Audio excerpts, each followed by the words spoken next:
So I have a wonderful, book summary about that, safe people, how to find relationships that you are good for you, right? And avoid those that aren't. So the author name is Henry Cloud and Dr. John Townsend. Genre is what? Christian psychology, relationship, self-help, right? Purpose is what? To equip, the individuals with the ability to identify healthy, trustworthy, right, relationships and develop the personal maturity required to become safe people themselves.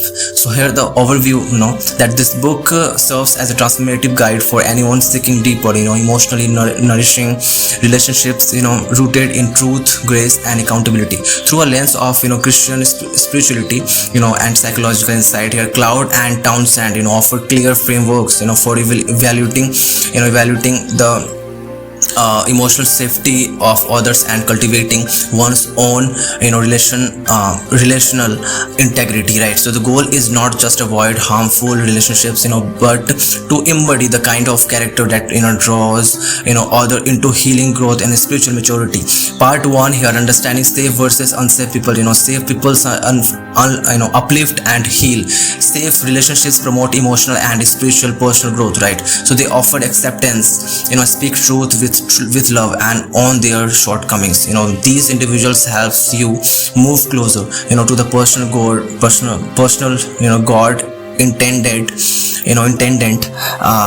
you to be, right? Unsafe people here destroy and manipulate. Unsafe individuals are often defensive, manipulative and overly critical. They lack of self-awareness and project blame, rarely admitting fault or accepting feedback.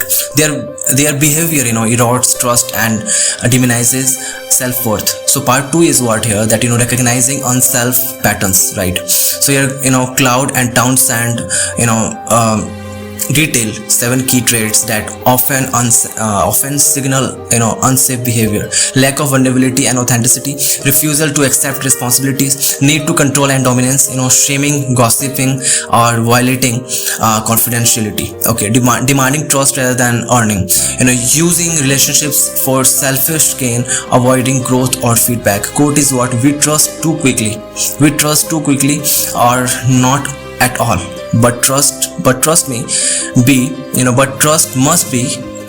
earned, right? The quote is, I'm just trying to repeat it again, that we trust too quickly or not at all, right? But trust must be earned. Part 3 is what? The anatomy of safe people here. Safe people is what? Safe people are here, emotionally present and honest, humble and self-aware, right? Empathetic and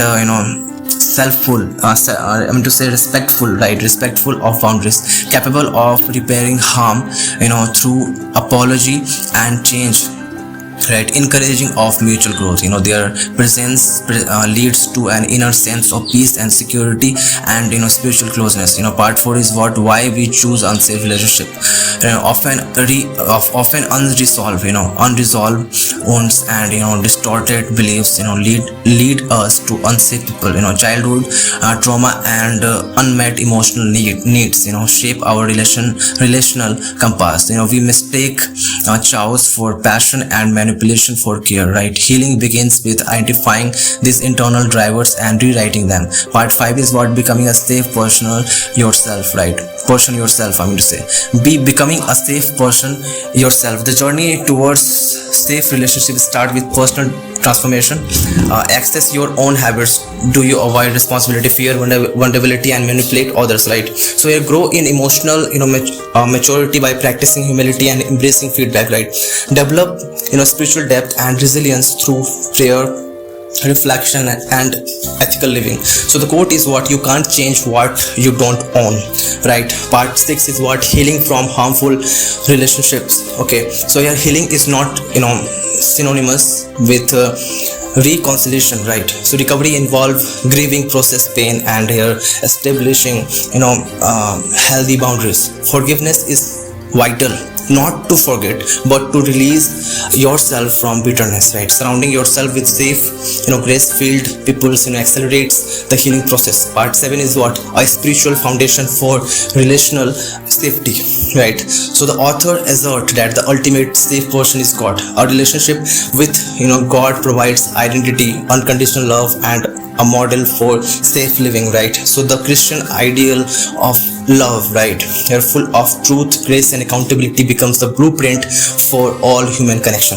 So the quote is here that safe relationship draw us closer to God, others, and ourselves. So the final reflection about what I'm actually talking about, that safe people is not only a tool for screening and trustworthiness of others, it's a guide for spiritual and emotional integrity.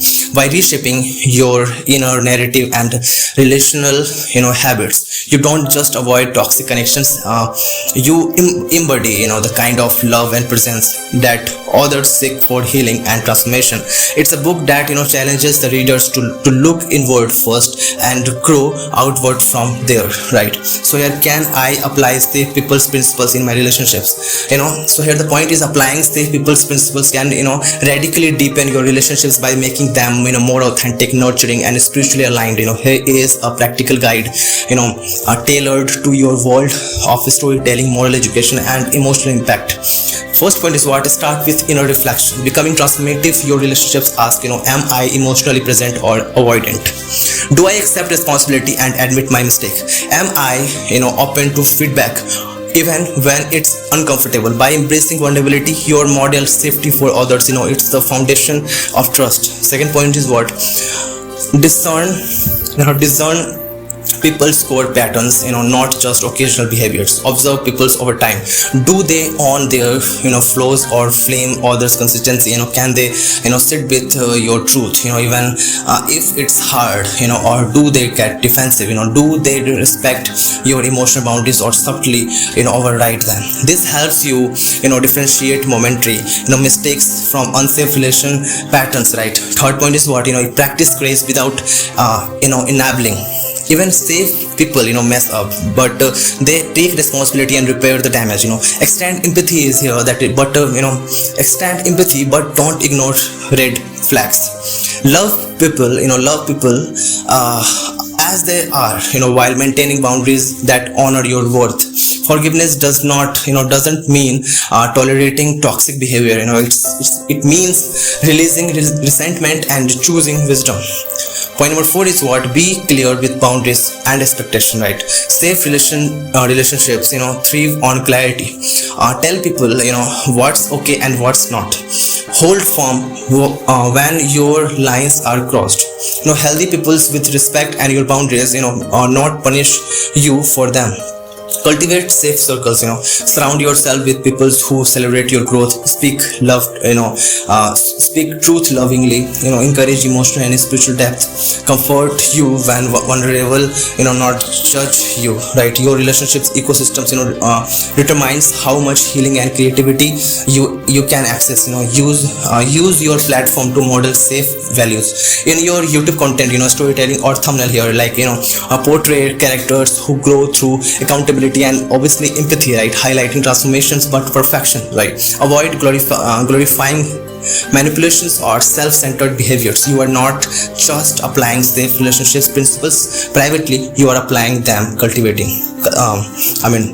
culturally, right? So the next point is what? Can you give example of safe and unsafe relationship behaviors, right? The question is here, the safe relation behaviors is what here, that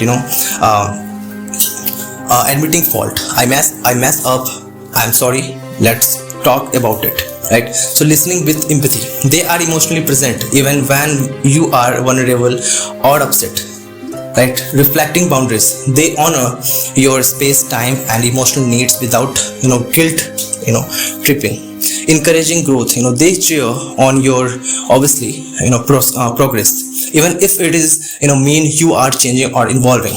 Apology and repairing, right? When they hurt you, they own it and work to make things right. Consistent character. Their values hold steady.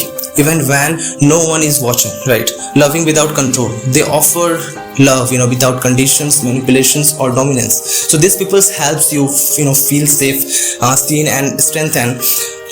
Being around them, uplifts your identity. Unsafe relationship behaviors. Here, these patterns, drain you, distort the trust, and damage your self-worth. Behavior is what? Avoiding responsibilities. The description is what here, that it's your fault, you always do this, stop overreacting. Defensive and gaslighting. Defensive and gaslighting. They twist the narrative to make you doubt your perspective. Control and manipulation. They use guilt, fear, charm to push their own agenda.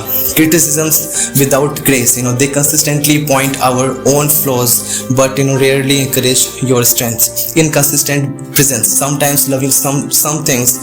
Sometimes loving, sometimes cruel, causing emotional confusion. Demanding trust. Here, you should just trust me without offering accountability or evidence. Shaming vulnerability. They laugh at or minimize your emotional experience. So these individuals often leave you questioning your values and walking an emotional eggshells, right? So yeah.